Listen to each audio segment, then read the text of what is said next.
My area of training is as an environmental scientist, and I certainly acknowledge that there are valid concerns and very, very serious concerns around pipelines and tankers and expansion of the tar sands. Today, however, I would like to speak on behalf of Amnesty International and address some of the human rights issues around these situations. So first, just on a very personal note, I'm an avid wilderness kayaker, and I've had the privilege of seeing up close how spectacular, how pristine, how diverse and rich, how fragile our environment is.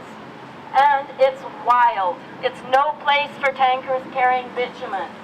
I would like to suggest that the waters off of BC belong to all the inhabitants of British Columbia, and that we have the right to insist on their protection now and in the future. On a provincial scale, much of British Columbia is unceded First Nations territory. This means that these lands have never been agreed upon to be given away in a treaty, and they have never been lost or ceded during an act of war. Companies that are negotiating with our First Nations must recognize the special constitutional and legal rights that First Nations hold in the efforts to protect their territorial lands. So I would urge each and every one of us to join in a solid wall of opposition, stand in solidarity with our First Nations people to say no. No to Enbridge, no to Kinder Morgan, and no to climate change. On a global scale, we're also seeing an ominous interaction between climate change and inequality. People who are most affected by climate change, and we're starting to see this now through the recent consequences, just think of Katrina, Sandy, and most recently Haiyan. The people that are most affected by these devastating and disastrous severe climate incidences are the poor people. People who live in less stable housing situations and people that live in low-lying areas. These people are subjected to the devastating consequences of climate change. The wealthier people are able to buy resources, they're able to move to more stable land and move away from the impacted areas. As fresh water becomes scarcer and arable land becomes restricted, these effects will only be magnified. So the poor people are the ones that are going to take the brunt of global climate change. So again, I would suggest that we all need to stand in solidarity and say no. Once again, no to Kinder Morgan, no to Enbridge, and no to runaway climate change. So thank you very much for listening to my message today.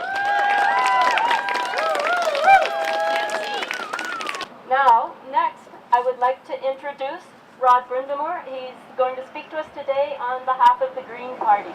It's great to see everybody out here today. It's unfortunate that we do have to keep doing this over and over again to achieve what we want in the way of democracy.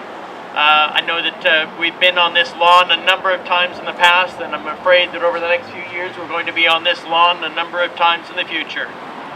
Rather than speak about the Green Party stance on these issues, I'm sure everybody knows that we're opposed to the pipeline and the tankers and the tar sand expansion.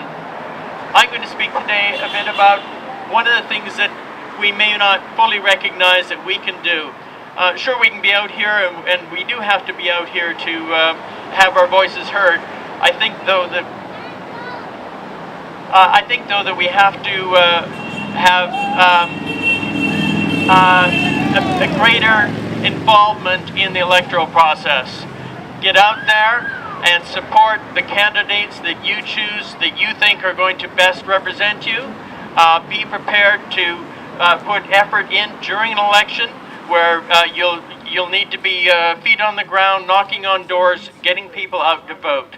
By voting in proper representatives, we're going to have a chance at real democracy, and resolving the issues that face us. As we've seen over and over again, this particular government is extremely good at shutting down any dissent. It's extremely good at short-circuiting democracy. And only through us getting out there and participating in the electoral process, finding candidates, supporting those candidates, getting out and bringing especially young voters out to vote. That's the way that we're going to change the political landscape in this country. With that, I'll turn it over to the next speaker.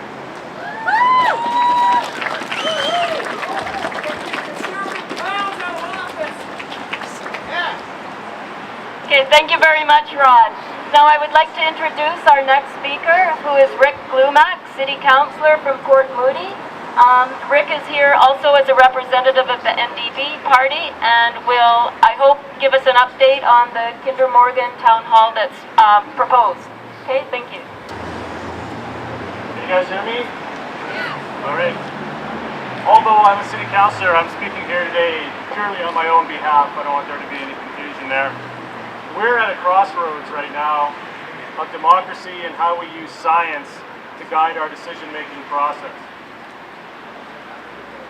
This is going to set the bar for how we move forward on a lot of decisions going forward in the future.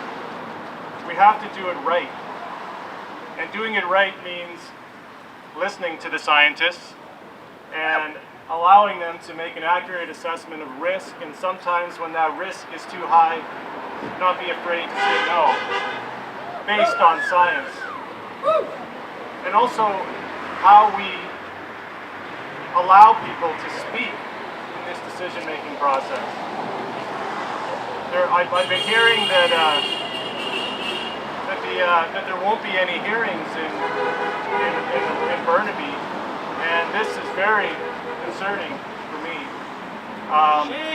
Shame! When you don't allow people to, when you allow people to speak, amazing things happen. You bring all sorts of people. I've seen this myself in the Run of River projects. I've seen the Upper Pit River when people were allowed to come forward and share their expertise and their opinions. The next day they shut that project down just because it wasn't the right thing to do. And they don't want to do that. They don't want to present that opportunity, but we have to find ways.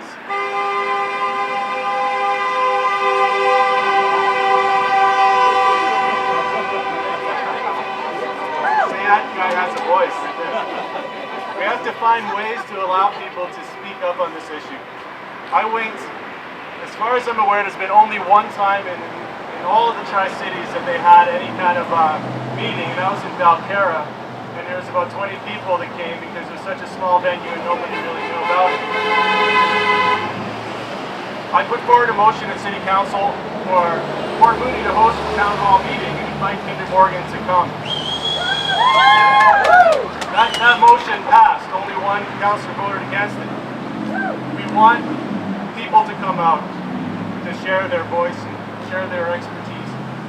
But we've heard now from Kinder Morgan that they're delaying that meeting until the new year. Feel free to give them a call and remind them that it's important that you have an opportunity to come to this town hall.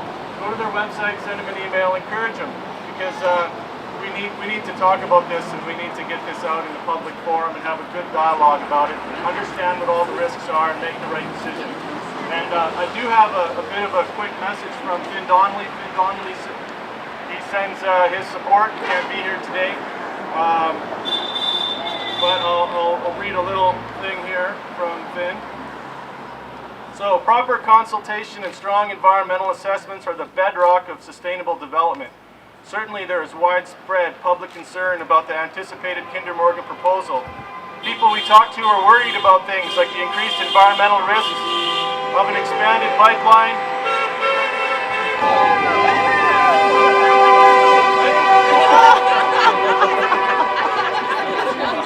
and the impact of dramatically increasing tanker traffic in the Vancouver Harbour. These concerns need a full hearing. That's why we oppose the arbitrary, inappropriate constraints that the Conservatives have put on pipeline reviews. Interprovincial pipelines are a federal responsibility. It's the government's responsibility to get it right. The reality is we can't give support to this project in the absence of a thorough, credible, and complete assessment process. Thank you. Our next speaker is Maggie Moss. Maggie has been advocating tirelessly and trying to get the word out to the Tri-Cities on pipeline and tanker awareness. Well, thank you very much for coming out today and attending this rally and joining with many other people across the country. We have now heard from our Premier, Christy Clark, and Alberta's Premier, Alison Redmond, that they have come to some level of understanding about resolving BC's concerns regarding the 5 components of the Northern Gateway project. From what we have heard today, this is not possible. Our federal government is chomping at the bit to ram these pipelines and tankers down our throats. So now it's up to the people to voice our opposition in large numbers. So this is what you can do. Please come out to the Kinder Morgan Town Hall that Rick was just telling you about. We really need the numbers, and with the email list, we will make sure that you are all advised. Join a local chapter of a pipeline group or an environmental group. Join the Burke Mountain Naturalists. Join Amnesty International. Join Lead Now. We need your support. Thank you very much, Maggie. I just want to acknowledge that MP James Moore was invited to speak at our event today. Unfortunately, as of this morning, I had no response back. So I would like to take this opportunity to say a great big thank you to all of our speakers who came out and made the effort, as well as to all of you for being here and showing your support in today for the environment. And now I would like to pass the torch over to Amy for some concluding remarks. Yes, thank you so much to Maggie and to Nancy for organizing, to Lead Now and the Dogwood Initiative for getting the word out, to all of the Tri-Cities stewardship clubs and Amnesty International for being here, and of course to our wonderful speakers. We'd like to end with a joining hands in a unbroken wall of opposition. So if you wouldn't mind taking the hands of everybody, of the people next to you. We want to show a wall of unbroken opposition to pipeline expansion. Oh, Canada, our home and native land, true patriot love, it all comes from man. With glowing hearts we see rise, the true North strong and free. From far and wide, oh Canada, we stand on guard for thee. God keep our land glorious and free. Oh Canada, we stand on guard for thee. Oh Canada, we stand on guard for thee.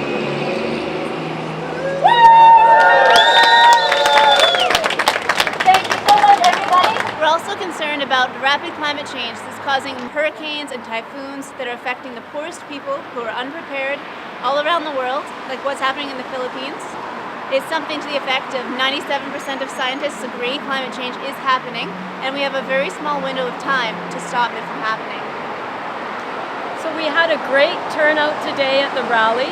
We're really pleased that people made the effort to come out.